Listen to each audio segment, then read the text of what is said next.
Welcome to the Vergecast, the flagship podcast of AI-generated wallpapers. I'm your friend David Pierce, and I am currently wandering around my house, redoing, I guess what you would call my charging strategy. If you hear that and you think, David, who has a charging strategy? That's ridiculous. A, I agree with you, and B, you're totally wrong. So the way I've set it up is that basically, instead of just like having a charger that I use, I have a bunch of like charging stations around the house. There's one in the kitchen where a couple of things are plugged in. There's one upstairs. We have one in the basement. There's one right next to the couch. And basically the idea is like where you are most of the time, you should be able to charge things. This is great now because my wife and I both have phones that use USB-C. She's on a Pixel. I'm on an iPhone right now. And so I get to just redo some things. The most annoying part of this process has been Apple Watch chargers, because actually I need to charge the Apple Watch probably more than I need to charge my phone. But having a bunch of those like pucks sitting around is sort of stupid. So I'm reworking the whole system. I bought a bunch of those big Anchor wall warts that have a couple of plugs in them that look really nice. It works great. Cannot recommend enough spending way too much time overthinking where all of your charging cables are in your house. Anyway, we have an awesome show coming up for you today. We're going to talk all about Google gadgets. We're going to talk about the Pixel 8 and Pixel 8 Pro reviews that are coming out. We're going to talk about the Pixel Watch 2, which I think is sneakily kind of fascinating and maybe very good. And then we're going to talk about this new Chromebook Plus designation that Google just put out, where it thinks it can help make better Chromebooks and convince you to buy better, slightly more expensive Chromebooks. All of that is coming up in just a second, but I have this one 10-foot long USB-C cable somewhere. It's braided. It's awesome. It was really unnecessarily expensive, but it makes it so that you can sit anywhere on the couch and charge your phone. It's the dream, except I don't know where it is anymore. So I'm going to go find it. Wish me luck. This is the Vergecast. We'll be right back. Welcome back. Great news. I found the cable. All my stuff is going to be so charged. I really, by the way, cannot recommend enough having one wildly long charging cable. It's the kind of thing that just like makes a bunch of things in life easier when you're traveling or sitting on the couch or whatever. We love a 10-foot charger in this house. All right, let's get into today's show. The first thing I want to talk about is the Pixel 8 and Pixel 8 Pro, Google's latest phones. They came out last week. Reviews are hitting now. A lot going on. As far as we can tell, these phones are really about two things, the cameras and the AI. We've been hearing about these phones for months, and I've been wondering over the last week if that's the reason I was left a little, not disappointed, but I guess underwhelmed by the stuff Google announced. If not underwhelmed, then like whelmed, you know? But as they say, the proof is in the pudding. Allison Johnson has been using and reviewing the two phones to see if all that camera and AI stuff adds up to a winner in the Android world. So let's find out. Allison's here. Hi, Allison. Hello. We have the Pixel 8 and the Pixel 8 Pro.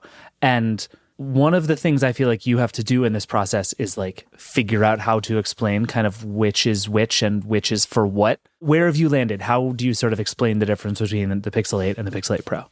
I think the thing I landed on like literally 5 minutes ago is that it feels like with the main Pixel 8, Google is trying to position it as like the mainstream phone, like the one I would recommend to my mom or dad when their Pixel 7a or 6a like gives out in X number of years, whatever. And then if you're a Pixel nerd, which I love the Pixel nerds, but they're nerds, that's the 8 Pro. And that's where you get like all the extra things. And it's a more of a distance between the two of them than there's been in previous years, which I think was a little like not everybody felt great about that. Sort of felt like Pixel 8 was missing out on a bunch of stuff that the 8 Pro was suddenly getting. It was like, why? And they both got more expensive this year. So that sort of made it harder to swallow. But that's where I've landed. I think it's making sense as like Pixel 8 is just kind of might be the phone for everybody. Okay. And that's a little bit like what Samsung has been doing with the S's and the Ultras. Like it's kind of landed in that same place, I would say. And I think that works. Like the alternative would be like the iPhone where there are 4 models. And I feel like I have no idea how to explain to people which iPhone to buy. So the idea of like, there's one that is one price and then for like a few $100s more and a whole bunch of extra stuff, you get this other one. Yeah. The normie phone. Yeah, it works. I think so. Okay, so we should just talk about the camera first, because that's the thing, right? I feel like the two stories of this phone are camera and AI, and there's kind of an overlapping Venn diagram there. I have a bunch of specific questions, but give me just some overall impressions of the Pixel 8 and Pro cameras. So it's so weird. You have to kind of think of it as like a 3-part thing because there's the hardware, which there have been some upgrades on both models to the hardware. There's like a new main camera sensor, new lens, like some little upgrades here and there, nothing earth shattering, but there's that. There's all the software stuff that the camera app itself does. And then there's the things in Google Photos, which is the whole Pandora's box of what is a photo. We'll do that last because Okay. I do want to talk about that. And I'm very curious like how all of that actually works in practice. But I agree that that is kind of a separate thing. So let's come back to that. But like just the actual photos coming out of the camera, what have you seen so far? It's very Pixel to me. I think it's kind of settled into this like you sometimes get like a cooler tone in your photos. I feel like that was more pronounced in like previous years on the Pixel. And I still see some of that creeping in on some of my shots, but overall, I'm just like happy with them. Skin tones can kind of look like a little waxy sometimes, but like there's sort of like outliers, but I think I'm just overall happy with it. And if when it fails, it kind of does so in a predictable way. It's not kind of just like throwing a purple shade into a sunset like other phone will do. So yeah, I think it's kind of reliable. It's occasionally like very good, and most of the time it's like just pretty good at everything. Okay. If I'm remembering this right, the big spec difference between the 8 and the 8 Pro is the telephoto camera, right? Yeah. Have you noticed the difference? Like when you're using the 8, do you find yourself being like, oh, I wish I had the Pro for this so I could use the zoom? A little bit, yeah. And that's the thing with like an iPhone 15 and then the 15 Pro Max, like a 5-time telephoto zoom, which is what is on the 8 Pro and the iPhone 15 Pro Max, is like, it feels like a real zoom lens. You can actually get like quite a bit closer to something. You can do a real kind of like compression shot. My husband was running in a race like for funsies 5K this weekend. You can get that like cool shot of like the starting line and a bunch of people in the foreground. You just can't do that with a 3x lens or no telephoto lens. It's just what you get on the Pixel 8. You do get that like 2x lossless crop zoom on both of them, and that was introduced last year. It's good most of the time. I have like notes on it. That is one thing that is like, I think a lot of people would appreciate having that, and you just kind of have to make a call whether you're going to shell out quite a bit more money, carry around a bigger phone, or just sort of settle for what you get. Yeah, it seems sort of silly to say that the difference between like 2 and 3x and 5x is so big, but it really is. Like it goes from I'm taking the photo slightly closer to I'm actually taking a different looking photo. Yeah. Which is a bigger deal than I think I've given it credit for. Like I, in the iPhone cycle this year, got a 15 Pro instead of a 15 Pro Max, and just noodling around with other people's, I kind of regret it. I don't want the bigger screen normally. And this is why, like, I just wish for more feature parity in general, because I want the smaller screen, but all the camera stuff. And you just kind of can't have that in life right now. Why can't we have it all? Right? I just want all the things. Yeah. But in general, you think that we've settled into kind of knowing what a pixel is. Like, I feel like at this point, if you show me a photo, I can tell you 10 times out of 10 whether it's a Samsung photo or an Apple photo. And I feel like Pixel has been kind of increasingly that way too. Do you think it's as distinct a vibe as Samsung and Apple are at this point? I think so. I think it's like, it's inoffensive. That's kind of how I would describe it. Samsung has a look. iPhone kind of has a look, and Pixel's sort of somewhere in the middle, and occasionally like kind of goes off in one direction or another. And I'm annoyed with portrait mode. I really want that to be better next time. It's like, it's fine. It's inoffensive. Wait, but no, tell me more. So the single biggest technology change for me that happened with having a kid this year is that all I care about is portrait mode. All I do, I just run around shooting in portrait mode. Yeah. So it's not great? It's okay. I mean, you have a wide portrait shot, and then you can do the 2x on either of the phones. And the 2x portrait mode just doesn't look very good. I'm not really sure what it's doing. It looks kind of crunchy. And that's like, I like that little bit of extra reach when you're taking the portrait photo. So the wide shots still kind of have that like cardboard cutout look where your subject is like super in focus and everything else is super not, It's just full. There's no like gradation at all. It's just like it's blur more than it is like bokeh. Yeah, I get that. It'll do that sometimes. I've taken some really lovely portrait photos with it, and they tend to not be the 2x lens. Okay. But yeah, it's not my absolute favorite. I think it could be better, but it's not terrible. Okay, fair enough. What about the Pro controls on the Pro, where you actually get some of that manual controls in the camera app? Have you enjoyed having that? Yeah, I'm not one like when you're chasing a toddler around, I'm not one to get in there and be like, let me dial up the ISO right. Or, I tend to like just trust the phone camera to do its thing.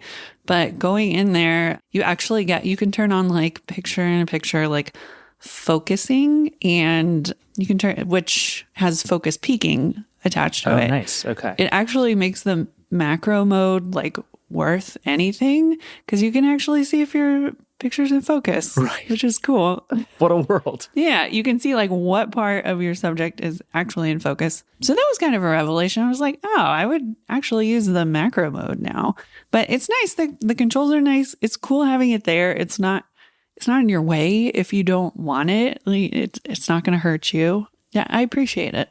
Yeah. Okay. I'm glad to hear that. All right. So let's talk about the AI stuff. The two things in Google Photos, and you should tell me if there are more that I should be interested in, but the two that I have found myself obsessively wondering how you have found them are Best Take, which is the one that takes a bunch of photos and then lets you sort of pick and choose the parts of each photo that you liked best and combine them all into one photo. And then the Magic Editor, which lets you like move stuff around to frame the shot better. Let's just start with Best Take because we spent like, dear God, like 2 hours on the Vergecast last week talking about this. How has it been so far? What do you make of it? Is it like as cool a feature enough to like change the world and make us all terrified about the truth of photography forever? It's somewhere in there. Like it's I don't know how afraid we should be of it. It's like occasionally really good at what it's supposed to do, especially when there's really good lighting, like the demo we did at the Google event. It's like a horror movie almost, where you switch the face on someone and like nothing else moves except their expression. And sometimes it looks really seamless and you're like, oh my God, this is terrifying. What does this mean for humanity? Sometimes it looks pretty bad. And like my toddler like suddenly has another arm where he's like gesturing. I'm like, okay, well, this is not going to end society. Yes, we know it. And so it's like somewhere in the middle. Like I took some group shots with it, and you can sort of feel like, all right, this is just a tool. Someone had their eyes shut. I can change it so their eyes are open. This is fine. This is great. I enjoy having it. But then you can kind of get in there and like, there's just totally change the expression on someone's face. And it sort of feels like, I don't think I like it. Even if it's not, I'm not like doing an evil deed with it. I'm just like changing the expression on my toddler's face. Right. I still feel sort of weird about it. I'm like, well, I know he wasn't making that face when he was doing that exact thing. And I think we're all going to have to kind of find where we're comfortable with it. And for me personally, I'm like also with Magic Editor, you can do some wacky stuff with it. And like, there was a picture of my son and one of his friends, at a baseball game, and they're like hanging on the fence, and I can just like cut him out and move him over so he's next to his friend, and it looks like that's exactly how I took the photo. And nothing evil has happened there, but I feel strange about it, and I don't really like it. Do you go and look at that photo then the next day or whatever and feel differently about it? Like, this is one of the things I keep thinking about with this is like, if I do that to a photo, will I always remember that I did that to that photo? Or the fifth time I look at it, I will have forgotten and it's just a cool photo. But does the fact that I've done something to it change my relationship to that photo? And I feel like with Best Take in particular, I think I would. You know what I mean? Right. But it does sound like you're having that experience a little bit with all of this stuff. Yeah, I think it's just a question of like how far you want to take it and like where your comfort level is. Like, I have no problem like taking some minor thing out of the background of a photo that's like, I take a picture and there's something like on the counter behind my kid. And I'm like, Sure. That's garbage. Let's pretend it was never there. Or, yeah, with best take, when someone's eyes are closed, you open their eyes, like, this is fine. But where's the line for you and where you're going to look at that photo and feel icky about it after you make the edit is like, maybe it's a little different for everybody. I'm learning for myself. Totally fair. Yeah. Have you seen any sort of guardrails that Google is putting on that experience? Like, is there a limit to what it'll let you do kind of in the name of improving your photo? Or is it pretty much the sky is the limit inside of the tool? It'll put the brakes on if you try and do too much. The UI is pretty limiting, like to start with. You basically have the options of like, you are selecting things in the scene to either like erase, or you have a little magic wand you can tap and it'll suggest like change the sky or change the lighting, I think. And so you can't, it's not like a generative, like anything you want. Do you want unicorns, rainbows, like throw them all in there kind of experience. So that's a good thing, I think. And it limits how you approach a photo of like, okay, I know I can only do so much here. It's not a free for all. That's fair. So when you're done testing all this stuff, are these still features you think you'll use like in your day-to-day life as like a regular person, if you remember life as a regular person before you had 700 phones in your room at all times? Yeah. Is this the kind of thing that like every time you take a bunch of family photos, like I had this experience over the weekend and I was thinking about this all the time. We went to a pumpkin patch, as you do in October, and it was 5 adults and 3 kids under 2 years old. So the idea of getting all of us in a photo where we're all going to be looking at the camera, smiling at once, impossible. Just literally never going to happen. And so what I have on my phone is 200 pictures. I just stood there for 5 minutes and just took pictures constantly, and literally 0 out of 200, everyone is making the face you'd want them to make. And I had this moment of thinking like, oh, this is what this is for. Between these 200 photos, there is one perfect photo. And if I could make it, I could share it with my whole family and everybody would go, oh, and then move on with their lives and everything would be great. But I also I don't know if I'm going to have an existential crisis every time I open up my camera from now. Do you know what I mean? Yeah. Like, what do you think when you stop sort of thinking about this in like a reviewer, what does this mean for the world mindset, and just start taking pictures of your family and life? Do you think this is the kind of thing that'll end up sort of in your day-to-day workflow? Yeah, I think it would. Like in those exact situations where I am always finding that situation where I look back at the photos I took of some particular like moment, and if it's a toddler and an adult, like it's hard to even with 2 people get like the right moment and the expression. I'm like, oh well, this photo has this, and it's the kind of thing you find yourself wishing for. And in testing, you just kind of want to do the most ridiculous things and break it. So we did like normal faces and then silly faces, and then you're swapping in someone's like ridiculous face when everyone else is making a normal face, and you're like, that's kind of weird and creepy. But I think in just a day-to-day, like I am so used to taking those 200 photos, and now I think I would just have something to do with them now rather than just kind of settle on like, well, I'm going to look weird in this one and everyone else looks fine. Yeah. The other AI feature I'm very curious about, and is one I am personally invested in, is the audio magic eraser, which is supposed to cut out, background noise and just kind of all unwanted audio from the video you're taking. Is that essentially the idea? Yeah, you just record your video like usual, and then you go into the editing tools in Google Photos, and there's a little audio tab, and it separates into some different like very basic channels that are labeled like speech and noise and wind. Super exciting if it works. Does it work? It works, yeah. Yeah. This is another one. I'm like, I would use this all the time if this was actually on my phone.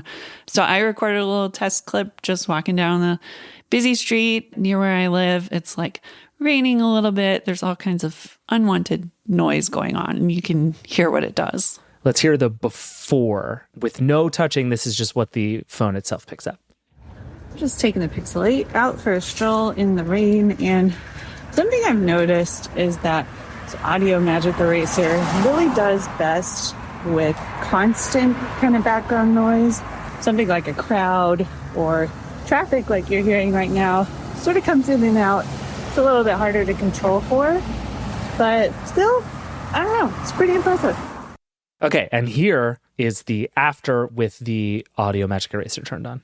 Just taking the Pixel 8 out for a stroll in the rain, and something I've noticed is that this Audio Magic Eraser really does best with constant kind of background noise. Something like a crowd or traffic like you're hearing right now sort of comes in and out. It's a little bit harder to control for, but still, I don't know, it's pretty impressive. Okay, that's really impressive. It definitely like clips and compresses your voice a bit, but it just, I mean, it got rid of all of the background noise. That's wild. And you have like a degree of control over, that was like turning everything all the way down. So you could leave a little bit in if you didn't want it to sound, you can definitely hear those moments when it's like kind of juddering and trying to figure things out. But yeah, it's super impressive. Yeah, for everyone on the Vergecast who has had to listen to me like shout into my phone over traffic, this is going to be a huge win. There you go. All right, 3 more things I'm curious about, and then I'm going to let you go. The first one is the new Tensor processor, which the last Pixel performance was kind of at times. It got hot. It just wasn't the best. What's the verdict this time? And I got to say, personally, I never had too much trouble with the last Tensor, but I've seen the reports of, like, the overheating. And I did notice on this one, I was out standing outside on like a pretty hot day. And there's the screens will get a little bit brighter this year, like the high brightness mode on the 8 Pro actually goes up to 2400 nits, which is super bright. I saw that kick in. I was like, this is great. I can read what's on my phone now. And a couple of minutes in, like, the phone got pretty hot and it just went back down. Oh, wow. Okay. Yeah, which is usually the case on iPhones too. Not uncommon, but with the device kind of in that state, I flipped into the video recording and it gave me a little warning like, your phone's too hot. It's probably not going to record at the highest quality. So if that is a concern, it was a warm day, but I live in Seattle. I don't live in the tropics. If that's a concern for you, then I'm sorry to say that it might be a little bit more of the same on Tensor G3. Okay, so the problem's maybe not totally solved, but in general, the Pixel 7, other than when it was sort of at its threshold, did pretty well, and I would assume the same is true this year. Like, I can't imagine you're having sort of day-to-day performance issues on this phone. Yeah, no, it handles everything fine. It's those little edge cases where you're really pushing it. Like, I'm trying to take a whole bunch of portrait mode shots really fast, and it's just kind of like, slow down, lady. But Fair. Overall, it's fine. Okay. And then temperature sensor, which it has. Is that useful for anything? This is like this strikes me so much as a thing that like Google just happened to have a bunch of these lying around a factory somewhere, so they put them in. Have you found it valuable at all to have in these phones? No, not at all. Like, I have a moment where I'm like, oh, I'm drinking, this is a hot cup of coffee. I'll get the phone and see what the temperature is. And it gives you, degrees or whatever. It's just like, but there's text on it that just says hot. I'm like, yeah, all right. I knew that, actually. I didn't need a sensor to tell me that. Yeah, thanks, Google. That's AI at work right there. That's our AI dollars at work. I don't know. And then last thing is battery life. How did the Pixel 8s stand up? It seems to be fine. I think like Google very smartly doesn't make any particular claims of like better battery life or better power efficiency. And I'm finding that both of the phones will get through a full day with varying degrees of like a comfortable percentage left at the end of the day. But sure.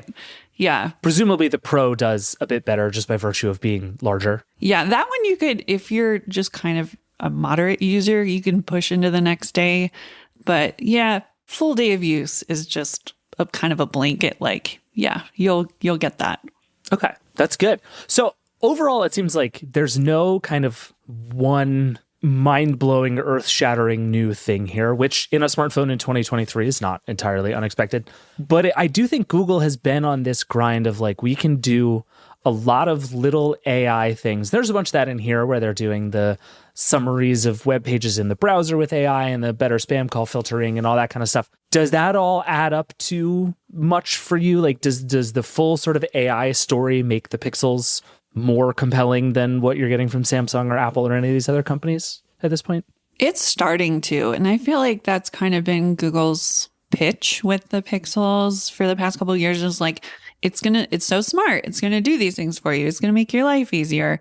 And, you know, the Pixel 6 and Pixel 7, like, they're good phones. I don't feel like there was anything it was doing that was just really making my life easier.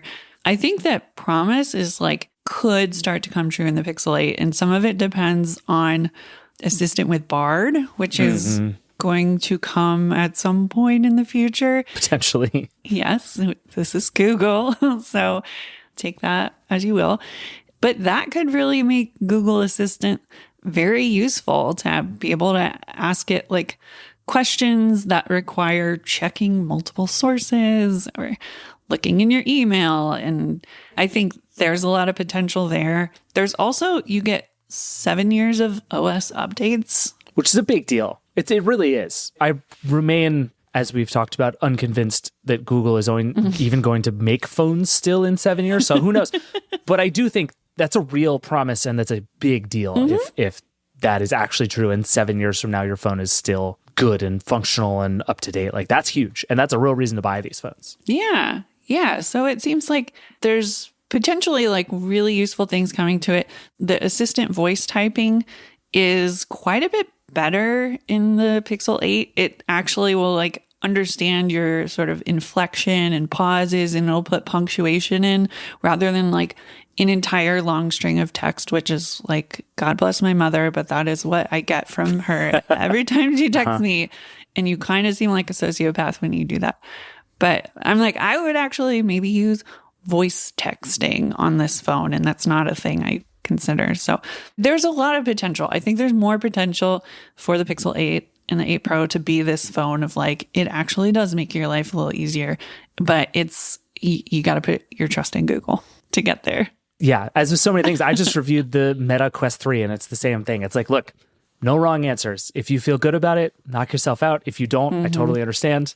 But like, let's all be clear-eyed about what you're signing up for here. And it all means somebody is going to see a lot of what you do in your life all the time. Oh, yeah. Yeah, you got to be good with that, too. Yeah, no big deal. All right, well, I should let you get back to deciding which score you're going to give it to piss off everybody on the Verge.com. Thank you, as always. Really appreciate you coming on. Yeah, thanks. All right, let's switch gears and talk about the Pixel Watch 2.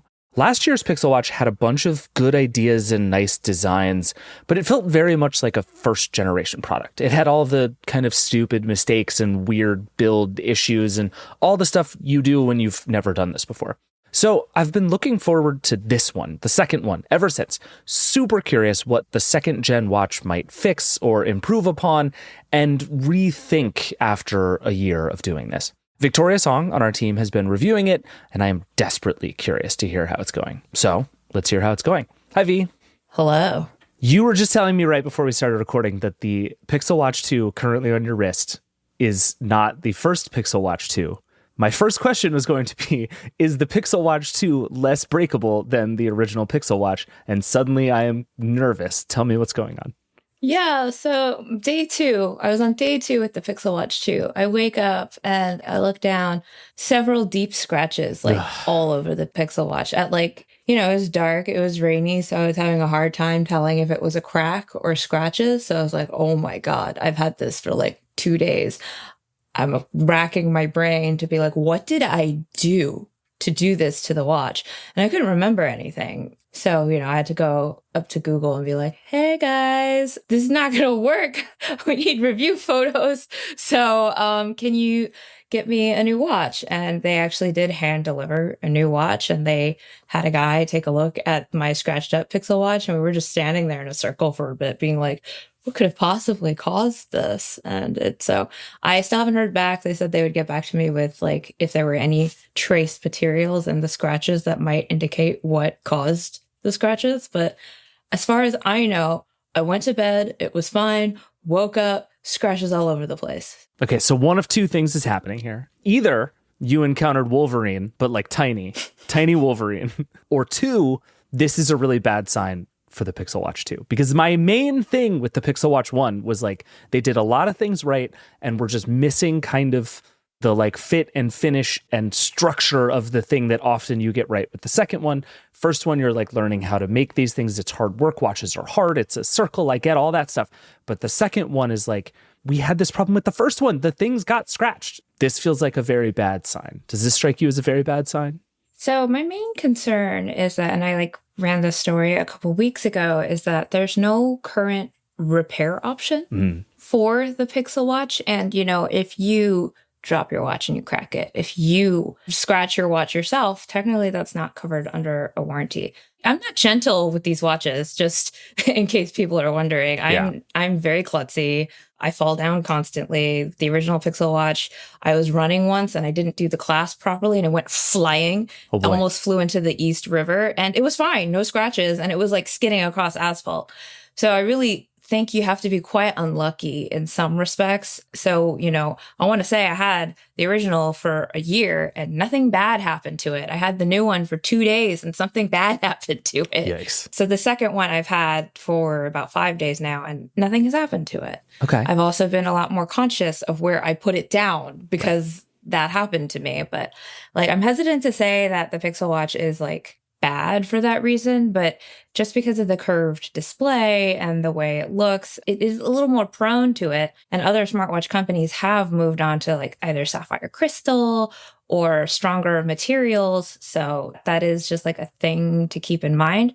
You just kind of have to be a little more careful with this one, I think. That's the lesson I learned with the Pixel Watch 2. All right, so let's talk about the rest of this watch, because I think where you and I landed last year was basically like pretty good first start. Really excited to see the second one, because there were a lot of things like we're talking about that felt like a company's first wearable. The Fitbit thing was still relatively new. The integration was kind of messy. The processor was old and not good enough. They did some wonky stuff with the straps. So it's like, this was going to be the one where it was like, okay, if Google is serious about this and going to do it well, it's going to start to put the pieces together. So I have a bunch of specific questions for you, but like big picture, does it feel like a big step in that direction this time? Yes. Aside from the fact that it's one size, usually it's like one gigantic size and the small wristed among us are complaining. It's the opposite problem here. If you have big wrists, this is going to look very small and dainty on you. Aside from that, and the issues with the screens that I just mentioned, in every other way, this is a pretty sizable step forward. So that's like what stuck out to me the most, that usually the sequel isn't good. And I talk about this in my review, but we never talk about the Apple Watch Series 2. Like we talk about the 3, we talk about the original, right. We talk about the 4, 5, 6 for whatever reasons. We never talk about the Series 2.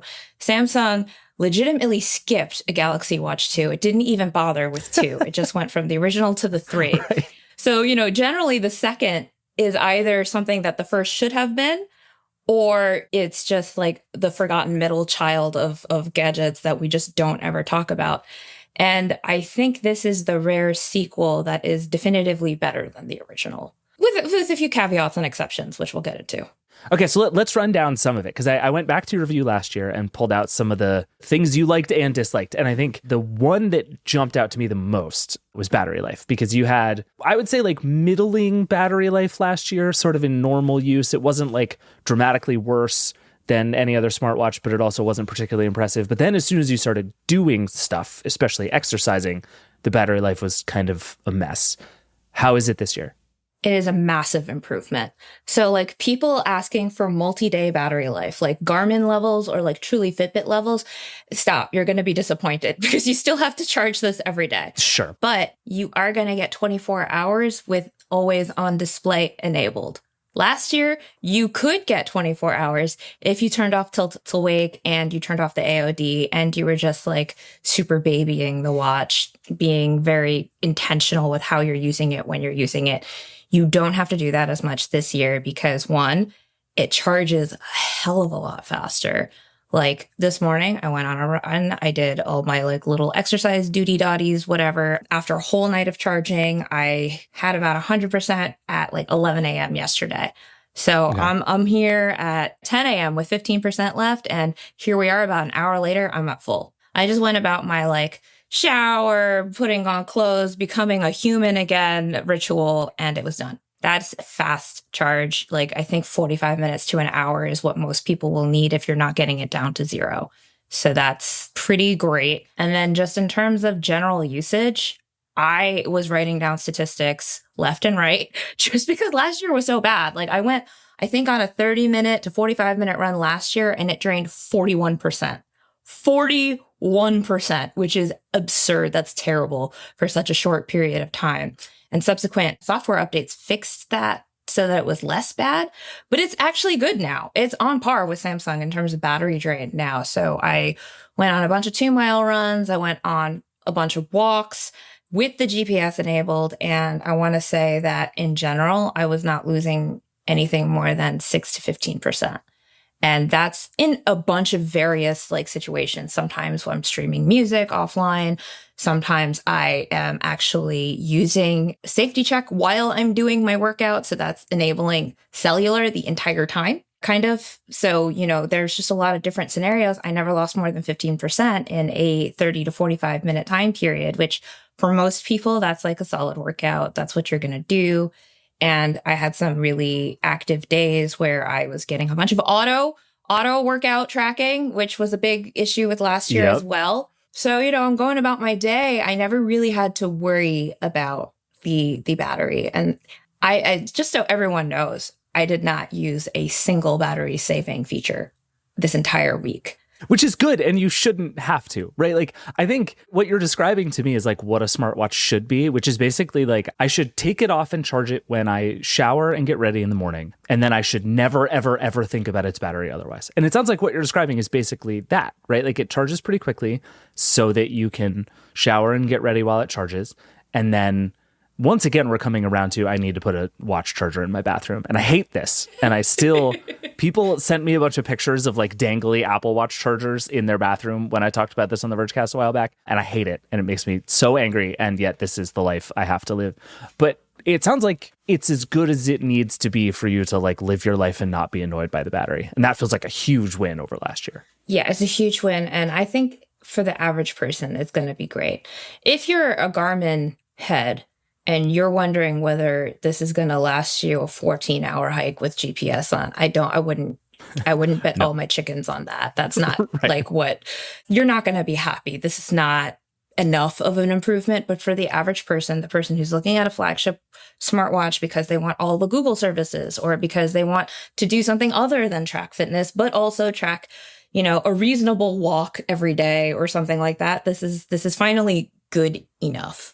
So you mentioned two things in that description that were also issues that the Pixel Watch 1 had, which was the GPS, which was sort of wacky and weird on the first watch, and automatic workout tracking, which was a thing it didn't do at all, I don't think, despite the fact that this is like a thing Fitbit's pretty good at. It did a version of it, but not what people were wanting. Okay, fair enough. Again, both of those better this year, hopefully, supposedly better this year. What have you found so far? So the auto tracking is definitely better. I went on several walks and, dooting, not starting a walk on purpose. And I did get notifications that were like, hey, it looks like you're doing a walk. Would you like to record? And I was like, here we go. Great. On the other side, they also have reminders to stop your workout. So if you're the type of person that's just like, you get home, you lie down on the couch and you're like, why did I exercise? This was a terrible mistake. And you forget to turn off your activity after about 5 minutes, it will be like, yeah, do you want to stop? And, it did that for me like a couple of times when I was just like sitting on a park bench, taking in the sights or just forgetting to turn off my walk. It did remind me to do that. So on that front, yes, it is better. GPS is a mixed bag. I basically tested it without my Pixel phone when I went on runs so that I could use the Pixel Watch's built-in GPS. It takes a while to find a signal. I've got an Ultra 2 on the other hand, and the Ultra 2 will find a signal like, boom, done. Like I have to wait a second for it to find a signal. This, Sometimes I have to wait around and I have to walk like 10 feet before it finds a signal. Sometimes it's a little longer. And I live in an area that's very challenging for GPS. I'm surrounded by water. I'm surrounded by tall buildings.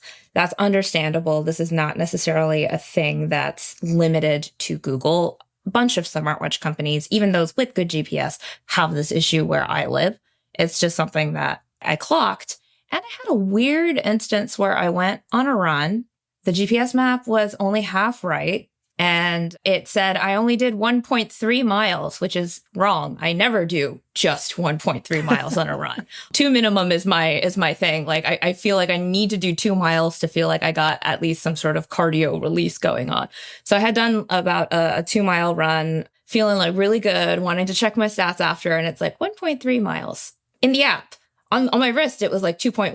And then I was like, this is bull honky. So I'm trying to update it. Wouldn't update. 24 hours later, it's like you did 2.1 miles. So I feel like I've been gaslit with GPS. And I had this problem last year. Yeah. The maps were a lot less accurate last year. So there is some mild improvement there. I just think there's something wonky going on in the back end. And I've reached out to Google, like, what's up? Why is it doing this for this particular run? But I also have to mention that I went on 4 runs total, and it only did that for one of them. And I went on, according to this watch, like several walks this weekend, and those were all generally pretty accurate. So just on this one run, it had a 24-hour meltdown as to how far I actually ran. And so my stats were wrong, which if you're like me, that's unacceptable. It ruins your whole day. You get no credit 100%. for anything. So, if that's you, you might not be happy with that because there is some wonky back end going on. And, I've had that issue with Fitbit over the years off and on. So that just might be a thing that they're still kind of working out. Speaking of the Fitbit thing, the last year we had a lot of questions about Fitbit and Pixel and whether these two companies that are now one company kind of understood how they work together. And then just before the Pixel Watch 2 came out, Fitbit launched a new Fitbit. Does this ecosystem make more sense to you than it did? Like, it seems like they did a bunch of new Fitbit stuff in the Pixel Watch 2. There's new sensors, skin temperature and stress and heart rate. Stress, I think, is one of the things that Fitbit itself has been really, really, promoting and spending a lot of time talking about over the last year or so. Does the integration work better for you? Like, do you kind of understand where Pixel ends and Fitbit begins now? Yes. So last year was a total shit show. Like, it was 3 smartwatches. They nerfed the Google smartwatch in terms of fitness features and health features. And they took the Fitbit watches and went, we will take everything that mildly made you slightly smarter and take it all away. And so that's less of a problem this year, because I think last year, by the nature of having 3 smartwatches, it was very confusing and there was no real honest way to differentiate them in a way that made sense. This year you have the Charge 6, which is a fitness band, and you have the Pixel Watch, and the delineation between these two and what features they offer is a lot clearer. And thank the frickin' Lord that it is, because when you have the Pixel Watch 2, you're not wondering like, well, Fitbits can do this, so why can't this do that? Don't you have a Fitbit integration? What's the deal? So yeah, there's none of that this year. You get all the abnormal high-low heart rate notifications. You get all the EKG, AFib notifications, both passive and spot checks. You get the stress tracking, which they introduced with the Sense 2 last year. You get the continuous stress tracking, which is hilarious in many different ways. Yeah, speaking of making you feel feelings, like there's nothing quite like a notification being like, are you stressed? When you're stressed. Yeah. And you're like, yes, thank you, Fitbit. I am stressed. Thanks so much for asking. Fitbit actually has the best implementation of stress tracking of anybody out there, in my humble opinion. It's just a lot more thoughtful. You could tell a lot of thinking went into this, because you are not going to get notified when the stress is happening. Right. Yeah, they try to do it after, which I appreciate. You're going to get a delay, which it comes with its own trade-offs, because I'll get notifications and I'll be like, what was I doing 3 hours ago when I was having this bodily stress response? Right. Was I happy? Was I sad? I don't know. But sometimes it is very relevant. Like, I actually got some bad personal news last week. My grandma died. And like in the moment, I was just like, I'm going to shut down and compartmentalize because I have work to do. And also, Korea is a different time zone. So we'll deal with this later. And then later, when I actually did get to deal with it, about an hour after I had processed all the feelings, it was like, hey, we found a stress response. Would you like to log your mood? And I was like, sure, sad. That's what it was. That's what it was. But, it does like give you a second to kind of think and log the mood. And if you're in a place where you can whip out your phone and write a sentence or two, there's at least a prompt there. I don't think that mood journaling is a natural human impulse. So when we saw this with watchOS 10, where Apple's like, you have these abstract moods that you can log on your watch, I never used it because I'm not going to be like in a moment where I'm stressed and like, wow, this was really stressful. I should log this for posterity. Yeah, that never did anything for me. That never did anything. So this is actually, it's not perfect. There is a delay. You have to remember how you were feeling, when you were feeling, and be in a position to be able to log the mood. But there's context for it. Okay. I like it. Anything else about the watch that jumps out to you? It strikes me as like as an everyday fitness tracker. It is like unambiguously much better than last year. It seems like Google's kind of right there now, right? It's surprising because, when you have the Pixel phones, you're just kind of like, why are you making this Google? With this, you kind of get why they're making it. And they actually have a shot to be the best at something. So do I think that the Pixel Watch 2 is the best Android smartwatch out there right now? I'm still kind of like, no, I still think Samsung is slightly better, but the gap is a lot smaller. It is a lot smaller. They did a lot better than I thought they were going to do. And some of that actually is because I think they were pretty unique in the safety features this year with Safety Check and Safety Signal. So I actually just used Safety Signal this morning because I was like, I'm leaving this watch at home, but I'm going to see how this affects my battery to use Safety Signal. And, I don't have an LTE plan on the watch, but I was still able to send notifications about where my location was to my husband while I was out there. And, if you ever see any girl with her girlfriends, when they're leaving, they're like, text me when you get home. So that's sort of like an acknowledgement that is a cultural thing that I have to do. And it's kind of nice that I can just set a timer and it gives the reason why I'm setting that timer and my location. Now, my husband was just like, oh, she's just testing something. Ignore. So if something had happened to me, I don't know that it would have been particularly useful for that particular use case. Yeah, I do think that's cool. There's some little wonkiness there, though, because Safety Signal is basically you being able to access emergency features without having an LTE plan, but you still need to have the LTE watch. So that is a little inelegant, if you ask me. And you also have to have a Fitbit Premium subscription in order to have the Safety Signal. So it's just like kind of saving maybe $10 a month max in order to have the emergency features. It's kind of a nice option to have, but also doesn't fully makes sense. And you would think that why not just also offer that to non-LTE models, but it's not on the non-LTE models. So there's like a lot of stuff like that, small things that are just kind of like, well, why did you do it this way? And it leads into my other kind of quandary and question with the Pixel Watch 2 is that, are we heading towards more ecosystem fragmentation? Because the thing about the original Pixel Watch that I was just like, yes, was that it was for everyone who had an Android phone. Yep. Samsung gatekeeps health features. Samsung gatekeeps certain things to Samsung phones. And that wasn't a thing that you had to think about with the Pixel Watch. But it is something you have to think about now with the Pixel Watch 2. In that, do you want this to automatically recognize that it's bedtime and turn on low power mode so you get an extra 10 to 15% battery when you wake up in the morning? Because it does save about that much.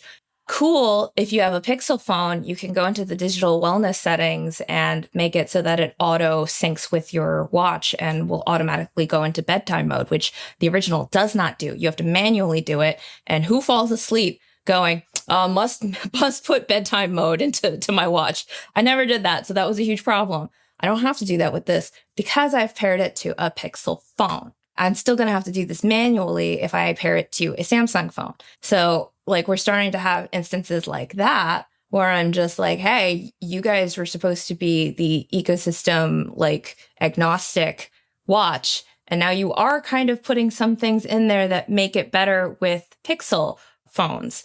So like, it's not available now, but they were saying that it could screen your calls in a future software drop.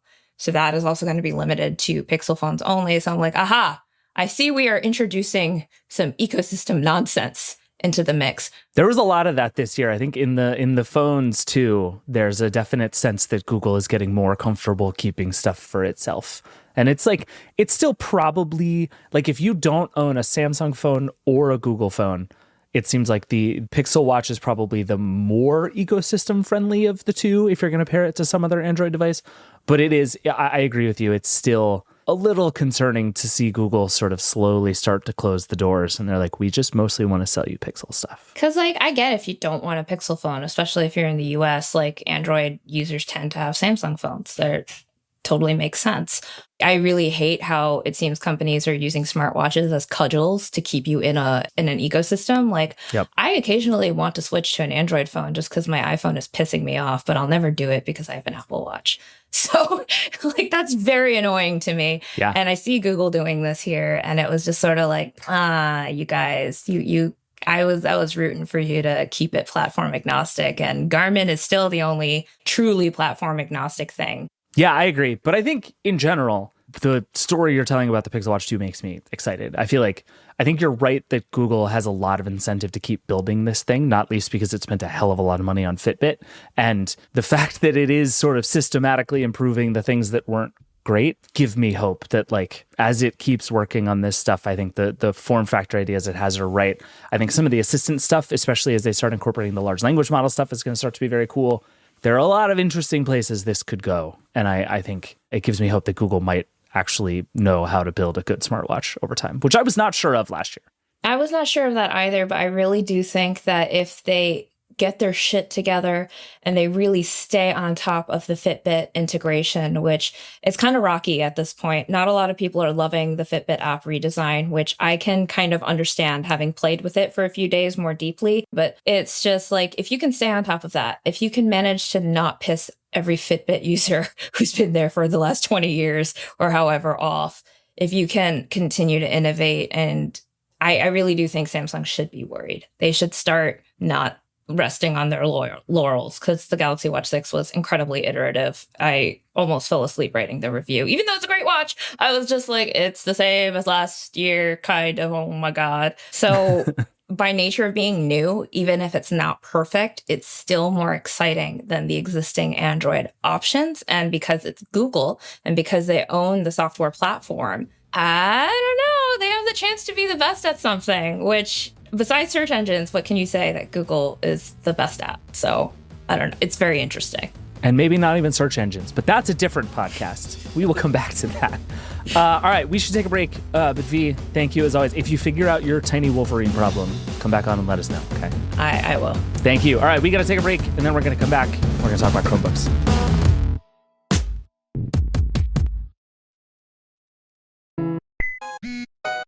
Welcome back. A couple of weeks ago, Google announced a new program called Chromebook Plus. Basically, a designation for computers that meet a certain set of criteria for processors, screens, webcams, that sort of thing. And thus, all in, should be up to a slightly higher standard as a PC. As a person who loves Chromebooks and hasn't frankly seen one that I actually want to buy in a few years, this makes me happy. But it's also kind of confusing. I've sincerely never been able to tell exactly how much Google cares about Chromebooks. They're hugely successful in schools, which is obviously great for Google because it gets young users using Google products, obviously a big win for the company. But is that it? Or does Google really want to compete with Windows and Mac OS and Dell and HP and whoever else and be a serious player in the PC market?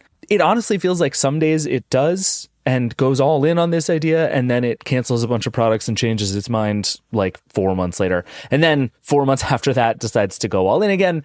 I just sincerely don't understand. Anyway, Monica Chin on our team has been covering Chromebook Plus over the last couple of weeks and has been reviewing Chromebooks for years. So I brought her in to help me figure out what this actually means for the future of Chromebooks. Monica, welcome back to the Vergecast. Thank you very much. Thank you for allowing me to drag you here to talk about Chromebooks, which is a thing I think I care about more than possibly any other person. Look, you don't have to tell me twice. I could talk for days and days about Chromebooks. This could be the Chromebook podcast. I'm in. But the reason we're here is because of Chromebook Plus. Chromebook Plus. I feel like the Chromebook world is forever whipsawing in Google's mind between like, we want to make this good and make great computers, and Chromebooks can be competitive. We think they're the laptops of the future, and swinging back the other way of just like, Chromebooks are for kids in school and they're designed to be as cheap as possible, and who cares? And then they just sort of swing back and forth between those two. Where do you feel like we've been on that pendulum for, let's say, like the last 12 months?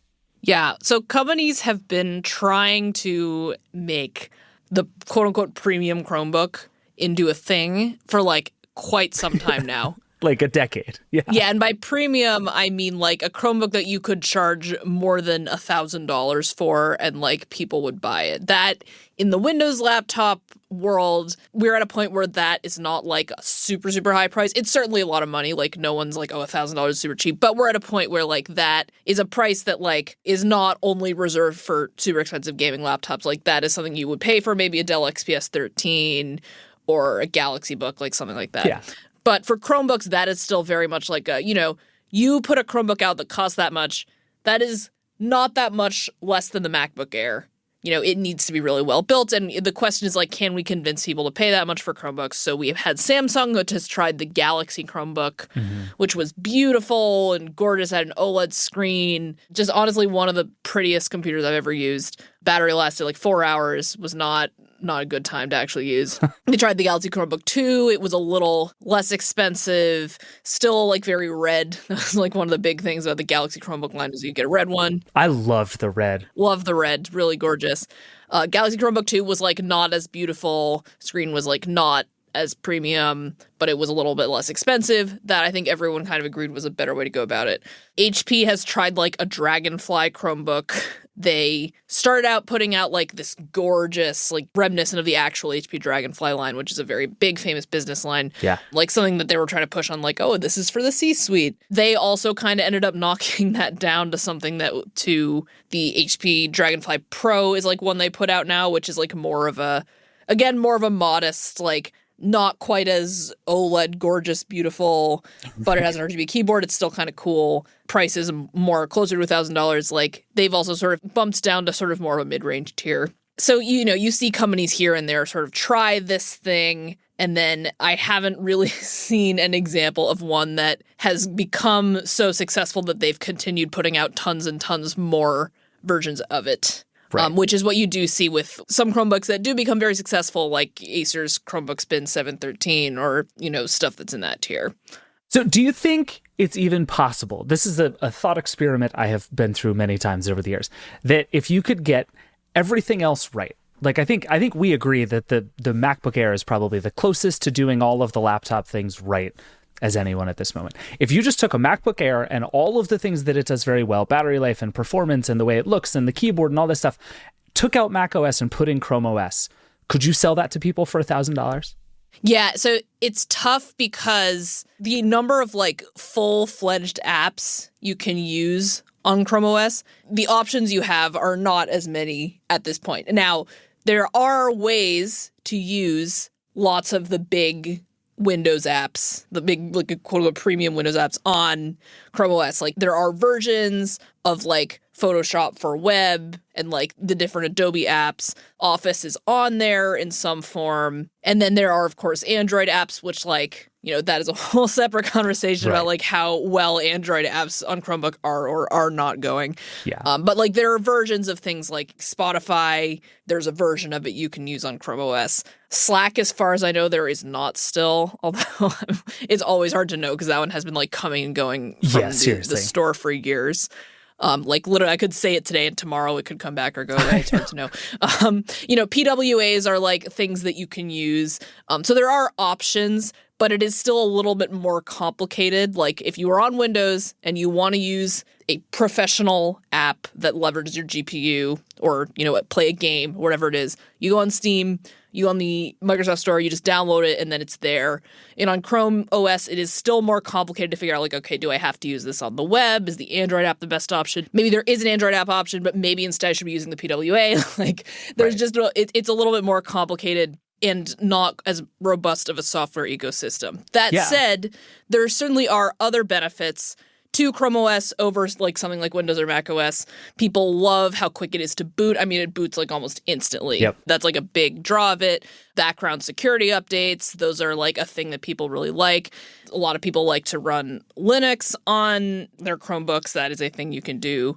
The crowd that these quote unquote premium Chromebooks have sort of been targeting is a crowd of people that, Chrome OS for ages and ages, many people associated with like, this is for students, this is for like kids or budget shoppers.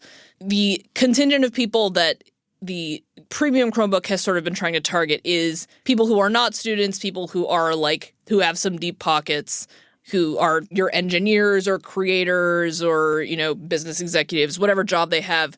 But you prefer Chrome OS to Windows or Mac OS because of these other benefits that it has.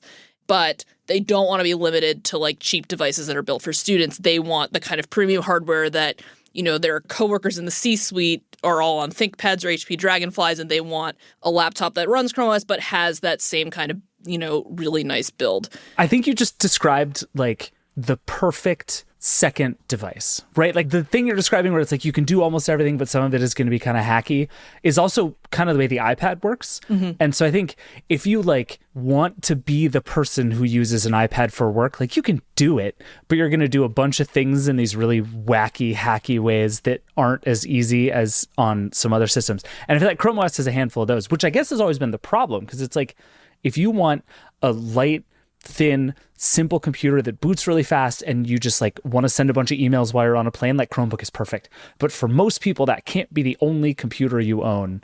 Yeah, and when you get above $1,000, that just starts becoming expensive for most people, as a second device. And, I write about Chromebooks. Every time I write something like this, the comment section is full of people who are just like, well, actually, it's really easy to use blah, blah, program if you just get on Linux and do blah, blah, blah. And it's like, yeah, that's great. But it is like a slightly more of a hiccup than it is to just download on Windows. Yeah, if your answer to a problem is download Linux, like you're telling on yourself in a way that I don't think you understand. Yeah, and so there is certainly contingent. There are, in my comment section is full of people who are in that group. The question is really how big is that group, and is that group big enough to really sustain a rigorous ecosystem of these products that goes on for years and years and years? Yeah, so Google, I guess to its either detriment or credit, seems committed to this idea that it is going to figure out how to sell high-end Chromebooks. So tell me about the Chromebook Plus program that was just announced. Yeah, so the Chromebook Plus is a certification, and if you're familiar with what Intel Evo is, it's kind of a similar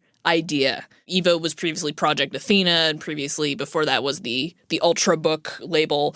It's kind of like companies will roll out these certifications. They have like a list of requirements, and if your computer meets that list of requirements, you can put that label, you can license that brand, and you can put it on your product. And then, in this case, if your laptop qualifies for the Chromebook Plus branding, you can then put your laptop on the Best Buy shelf. It will have a big sticker that says like Chromebook Plus or whatever it is. You can have Chromebook Plus in the name, in the Best Buy listing, it might say like Asus Chromebook Plus. And then, the idea is they'll promote this Chromebook Plus label as, these are the Plus laptops. I mean, these are the good ones is what it's saying. Yeah. Right? And then Chromebooks with that label will be more likely to be purchased. That's the idea of programs like this.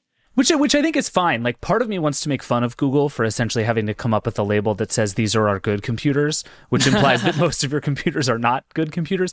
But I also understand that there's a gigantic portion of the Chromebook world that is incredibly price sensitive and is just like, is buying these things in bulk, is buying these things for schools. Like, I get that. What's on the list of things you have to do to be a Chromebook Plus computer?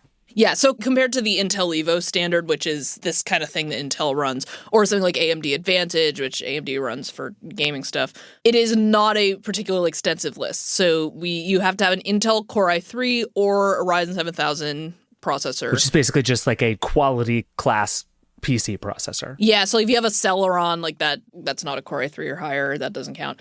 An IPS panel with at least 1080p resolution, a 1080p webcam, 8 gigabytes of RAM, and 128 gigabytes of storage. That is pretty much all we were given in terms of what the requirements are. That seems like, I mean, and I guess maybe this is the idea, but that is like bare minimum decent laptop specs. Anyone who is like, I want a laptop that is pretty good, I would tell everyone to not get anything less than any of those things. Like, you're just sabotaging yourself if you get anything lower than those specs.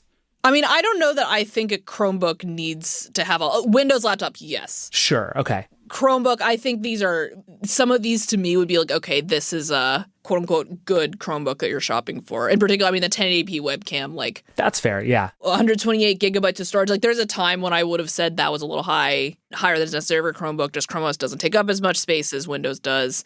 The RAM similarly. But I think they are sort of meant to signal like this is a Chromebook that has like some pretty solid specs for the category. Two things I noticed missing in those specs. One, anything having to do with design or materials or fit and finish or weight or whatever. No sense of like what this thing is supposed to look like. Yep, no sense of that. The other one is battery life, which I would argue for a Chromebook is maybe the single most important spec that exists on a device like that. You asked them about the battery life omission, right? What did they tell you? So I tried very hard to find out about this, and it was a little bit of an adventure. So at the Chromebook Plus like event that we were all at where they announced it, we were like looking at the list. They put the list up on the big screen when they were like giving the speech or whatever. And I immediately said, why is battery life not on there? So, you know, after the talk gets out, I hunt down one of the Google people and I'm like, hey, so why isn't there a battery life requirement? And he's like, oh, there totally is. There's definitely a battery life requirement. We just we didn't announce it on stage. And I was like, I feel like lead with that. I was like, what's the battery life requirement? And he was like, oh, I don't know, but like it'll be in the press release. So we wait, a couple days. Press release comes out. There's no battery life requirement in there. I email him back. Cool. I'm like, hey, so you said there was a battery life requirement in the press release. There's not. Is there a battery life requirement? What's going on? A couple days later, to my recollection, Google gets back to me and they say the following. All Chromebooks are required to meet a 10-hour battery life requirement based on internal testing standards. While not a new requirement for Chromebook Plus, ... Chromebook Plus laptops must also adhere to this. So that's their claim. Now, I have no idea what their internal testing standards are for that 10-hour battery life requirement in the first place. So that's not really something that means much to me. Can you remember the last Chromebook you tested that got 10 hours of battery life? No, there has certainly been some, but I don't remember. I think it's been a while. Well, and to your point, I mean, some of the ones that we've liked in the past, even the high-end ones, have been crushed by their battery life. The Galaxy Chromebooks were a really good example of this, that like beautiful machines did a lot of things right, really short battery life. Yeah, and I mean, it's worth noting that my battery life that I get is only my battery life because I'm testing with my workload. Like you might get something totally different, but I don't know what Google, I don't know if they're doing video playback. Like, I don't know. I just don't know if they're doing one of those things where it's like you turn off the Wi-Fi and you put the screen at like 100 nits and you turn off the speakers and you play a local video file and they're like, oh, that's 10 hours. Local video. Yeah. That also to me is not a good reflection of how much battery you can expect. So I think my results is probably a little bit better, but I don't claim that it's identical to what you're going to get. That's fair. So one thing I thought was interesting about the way Google is approaching this is that if you qualify for the Chromebook Plus certification, not only do you get the sticker that says this is one of the good ones, you actually get some more stuff. Like from a software perspective, these things are going to be better than the lower end Chromebooks, right? That surprised me a little bit. Actually, part of the appeal of Chrome OS has been that it's this like very simple, straightforward thing. You can kind of log in anywhere and all of your stuff appears. But now it seems like Google is starting to say like, we're going to, especially with AI stuff, right, give you more to do on these more powerful machines. Yeah. So the main thing is that there are some AI powered features, which we were told are as of now going to be exclusive to Chromebook Plus devices. It seems to me plausible that they will end up on all Chromebooks eventually. Okay. It's like what they're doing with the Pixel. It's like the stuff starts there and then kind of works its way down through the ecosystem. Just based on like how I see that they do this kind of thing with Android, like I don't know that I would assume like this will never leave the Plus line. Yeah. But yeah, there's a magic eraser tool in Google Photos. There are improvements to lighting and noise cancellation in video conferencing, which we got a demonstration of. And then there's like an offline file sync thing, which automatically downloads stuff from Drive onto the device, which we also got to see in action. Suddenly 128 gigs seems like not enough. That was my reaction. I was like, oh, I have a lot of stuff in Drive. I don't know. But I assume it's theoretically supposed to like save you from having to do that if you are someone who would be, going on and doing that manually. Well, and it's smart because Google has fought against this thing for years where the perception of the Chromebook is still it only works when you're online. Right. And there are lots of people who still think that. Right. And on the one hand, I think that's like a fake fear because like my MacBook is more or less useless when I'm not online anymore. Like I don't. It turns out there's very little you can do without the internet in general. Yeah, exactly. But also Google, I think, is smart too. And I remember they did this with docs and stuff back in the day. They were like, no, you can do this stuff offline. Yeah. Your computer will be okay. So doing the offline stuff makes a lot of sense to me. That seems smart. Yeah. And then there are going to be like AI generated wallpapers, which you like type in a text prompt and it like generates a wallpaper. That's the idea. We didn't get to see that. That wasn't ready at the time.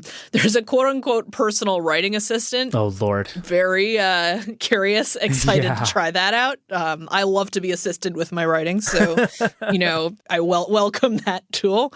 And then there's like a 3-month subscription to Photoshop on the web. And there's like 3 months of GeForce Now's priority tier. There's like a couple things like that where you get some free trials of some stuff. And I mean, that's a decent amount of stuff. That's a pretty strong push to buy the better Chromebook. It certainly is. It will be interesting to see how long all of those things remain, Plus exclusive before it becomes less, before they sort of trickle down. Yeah, that's very fair. So I'm curious what you think the manufacturers of Chromebooks are going to do. Because like you were saying at the beginning, all of these folks have been burned by trying to charge a lot of money, even for a very good Chromebook. It has been hard. I've been out here banging the drum of like, $1,000 Chromebook can actually be a really good idea. I think the Pixelbook is like one of the all-time best laptops. I still believe that. It was a good one. Most people didn't. Like I grant that I am not most people in that particular way. And so if I'm, I don't know, Asus or Samsung or Lenovo or HP or whoever, I have a lot of experience not selling high-end Chromebooks. And now Google's out here saying, again, sell high-end Chromebooks. It's totally going to work this time. Do you think they're going to try? Are we going to get a real push back to the premium in the Chromebook space here, or has everybody been burned too much by now? From what the evidence that we have so far, and again, this is evidence that's highly curated by Google, Sure. like they, have decided which ones they are going to announce on stage. It seems like a lot of these are pretty solidly mid-range so far. Okay. The ones that have been announced, the cheapest one I think it's $399.99, which is the Acer Chromebook Plus line. Okay. And then a bunch of the other ones that were announced were sort of in the like $500, $800 range. So these are high-end, quote-unquote high-end Chromebooks, in that they're above the like school laptop cart tier. But these are not HP Dragonfly Pro, like $2,000 executive devices. That does not seem to be, I think, who they're going for with this label. It seems to me they are more looking for, these are like parents shopping for their kids or something, and they don't necessarily know anything about specs, but they see plus and they're like, oh, plus. Sure. Like that must mean it's good. And I actually think that is similar to how, if you look at like what tends to get certified as Intel Evo, they sort of have very specifically targeted that label towards like, these are the best like consumer things that you might buy, rather than like we're shoving this at the enthusiasts and the enterprise customers. Okay. So yeah, it seems like what we're going to get is likely a lot of things that are right at that minimum spec range, which, like you said, for a Chromebook is fine. My initial reaction as soon as you said i3 was to be like, that's not enough. But for a lot of Chromebook uses, it probably is. So is 8 gigs of RAM. Yeah. So is 128 gigs of storage. Like, that's a pretty good Chromebook. Yeah, in my experience, a Core i3 often flies on Chrome OS. I think maybe what I need to do is just let go of the idea that I'm ever going to get like the really beautiful, perfect, spectacular Chromebook that I want. There certainly are some you can try. They get pretty pricey. What's like the best one out there? If I want like America's fanciest Chromebook. In my opinion, which is just my opinion, it is the Asus Chromebook CX5, Flip CX5. But that is actually not a super, super fancy one. That is just one that I think is really good. Oh, this thing looks nice. I just Googled this. I'm into this. Okay. It is really, really nice. And the battery life is so good. That was my experience with that one. But in terms of like one that's actually super like quote unquote luxury, what you want to try is the HP Elite Dragonfly Chromebook or something that's in that line. Dragonfly Pro, I think that's like more of a consumer version of the Elite Dragonfly Chromebook, but the Elite Dragonfly Windows laptop is like one of the absolute nicest computers you can buy. It is a business laptop. It is like $4,000. Like, it's some crazy price. The Dragonfly Chromebook is kind of the Chromebook version of that, and it is really, really nice. Yeah, I love the Dragonfly because it's another one of those, like, it's like black on black on black. It's super simple. It reminds me of like the CR48, the very first Chromebook from a million years ago, where they just sort of made a black prototype and then shipped it. And I mean that in like the best possible way. The Dragonfly kind of reminds me of that. It's just like, they didn't try too hard. They're just like, here's a cool, it's like a thing a spy would use in a movie. And I appreciate that. It's very nice. It's really expensive, but if you're looking for that, that's kind of the one that's currently floating around. Okay. Do you think we're going to get a good push here? Like, Chromebooks had this gigantic spike during the pandemic because everybody bought them for school, kind of crashed back to earth over the last couple of years. Is the Plus thing going to work, do you think? Like, does it have a real chance of convincing some more people to get Chromebooks? I imagine that this year, it seems like everyone's kind of doing it. Like, Asus is doing some, HP's doing some, Acer's doing some. Whether that, like, pushes Chromebook purchases back to where they were in 2020, I think that's probably unlikely because that was a pretty specific event that pushed the sales that high. Whether it brings in new customers or whether it just drives the people who would already be buying Chromebooks to instead buy Chromebook Pluses is sort of hard for me to judge at this point. I wouldn't be surprised if it's like somewhere in the middle there. That's a good point. And I think Google in this case is probably smart to look at that sort of $400 to $600 price range and be like, we can make some real noise there. Because right now, even on the Windows side, I feel like I start to get really nervous recommending people computers in that price range because odds are you're making some sort of catastrophic sacrifice. But Chromebooks in most cases are like cheaper than that, like substantially cheaper than that in a lot of ways that people are buying and using and mostly being okay with. So if Google can make like the best $500 laptop and not worry about being the best $1,000 laptop, like, I'll be sad, but that's probably better for the actual future of Chromebooks in the long run. Yeah, and I think it probably will have the impact of making it easier for some people to shop without paying more than they need to, is what I'm seeing right now. And that to me seems like a good thing. Yeah, I think that's right. Like, the laptop world right now is just one sort of relentless upsell until you get to about $1,800, and you walk in and they just everything goes up $100 at a time until you're like, how did I buy a MacBook Pro? Like, that's not right. I came here for a Dell XPS 13. Like, what are we doing here? Yeah, I'm still sad that I'm not going to get the like kick-ass Chromebook. I'm just mad at Google, really, for canceling the Pixelbook. Do you think that'll ever come back? Based on nothing. This is based on nothing. Just make me feel better. No, I mean, anything's possible. Yeah. You know, there's always a possibility that in the infinite expanse that it's time, something will happen. So I don't want to say no, it won't happen. I mean, if you wanted me to take the side of like a bet here, no. Yeah. I think that when you look at where they went with the Pixelbook Go and how much better a response it seems like that got, I think if there's another Pixelbook, it's closer to the Pixelbook Go than it is to like the funky convertible thing the Pixelbook was. But that was a very cool product. And at the time, I remember when it was like trying to figure out, what's the best Chromebook? Like, that was the obvious because there had been nothing like it before. Yeah. But that wouldn't really be the case, I think, if it came out today. Yeah, no, I think that's right. I hope Google makes another one, but I'm not holding my breath. Make one just for you and bring it to your house. And that's all I want. If there's a prototype lying around somewhere that nobody wants anymore, just sell it to me. I'll take it. I will happily take whatever Pixelbook 2 exists somewhere in Mountain View. All right, I could talk to you about this forever. Sometime you're going to come back on and we're just going to talk about Windows apps and Android apps and the connect to phone thing and like all the ways the Chrome OS almost gets it right and doesn't quite get there. Oh, yeah. But for now, we got to take a break. Monica, thank you as always. Thank you very much.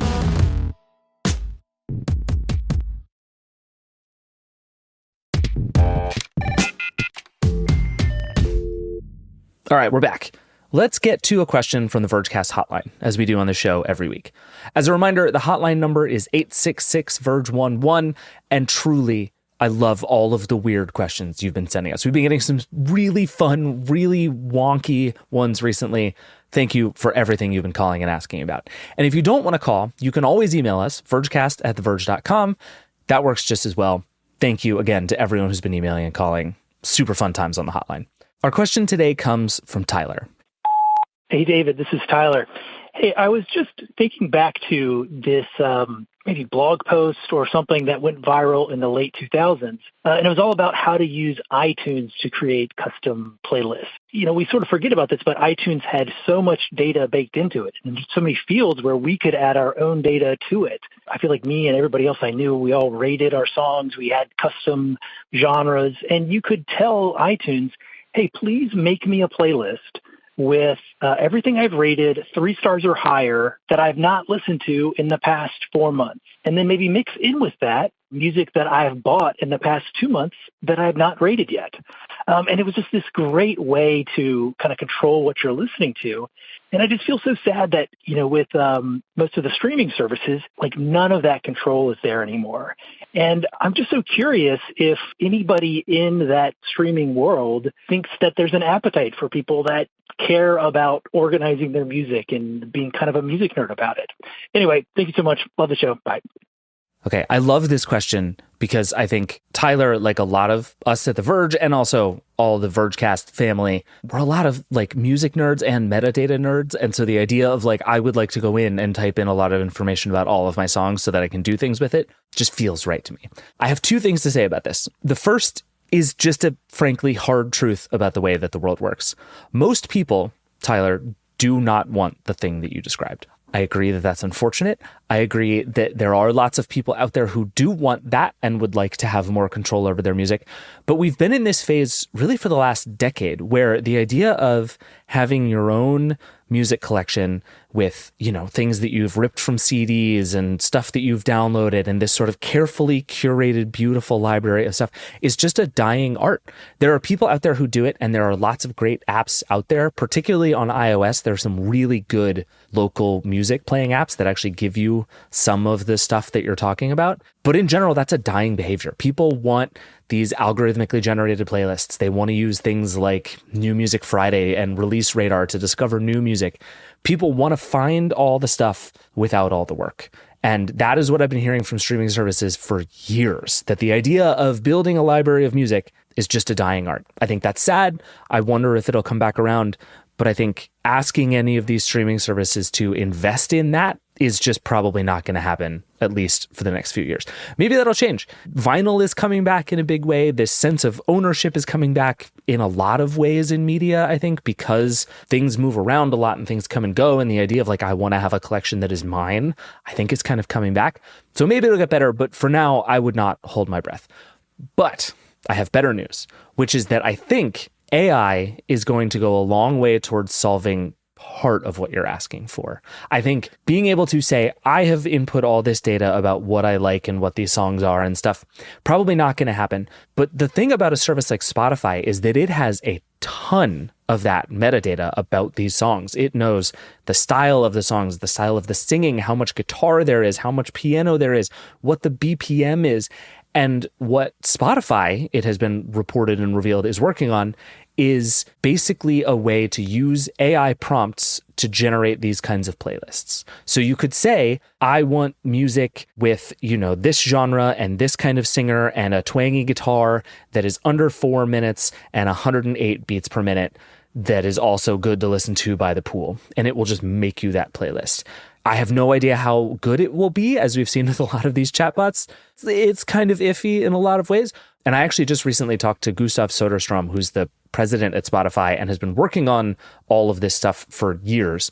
He's very into the idea that AI can be a way to filter and sort and search through and discover new music. That's a big thing Spotify is investing in. You see it already with things like the Daylist playlist, which is this sort of endlessly changing set of songs depending on what time of day it is and what mood you're in and what you like to listen to at certain times. So not only does Spotify have this access to this sort of huge corpus of music, but also it knows what you listen to and when and what you like and when you listened to it. And for me in particular, I've been a Spotify user for like 12 years now, and it knows more about my music taste, frankly, than I do, especially how it's changed over time. So the idea that not only could it take all of its knowledge about music, but all of its knowledge about me and put it into this system where I can just query, like, play me songs that I really liked in 2006. Like last time I went through a breakup, what songs did I listen to, right? Like all this stuff is out there and findable. And one of the cool things about a lot of the AI tools that we've seen is when you really constrain it down, and instead of just saying all of the information in the world, you say music or movie recommendations or whatever. It won't always be perfect, but it's much more likely to actually put you in sort of a useful, interesting place with some of these tools. So I think that is potentially very exciting. I know it doesn't solve your whole problem of being able to say, play me everything that I've rated 3 stars, but maybe we get to a point where you can say, make me a playlist of songs I've listened to more than 25 times. That's a cool idea and would essentially gin up all of the things you've been obsessed with over the years. So I'm hopeful that we're actually going to get a lot of what you're talking about, even though we, the users, are not going to have quite as much control over it as I think you would like, Tyler, and I would like also. We'll see what Spotify launches, and I think a lot of other companies are going to follow, but I am sort of fascinated by that. And also, my interview with Gustav is going to be on the Vergecast sometime in the next couple of weeks, and we talk about AI and playlists and lots of other stuff. So keep an eye out for that one.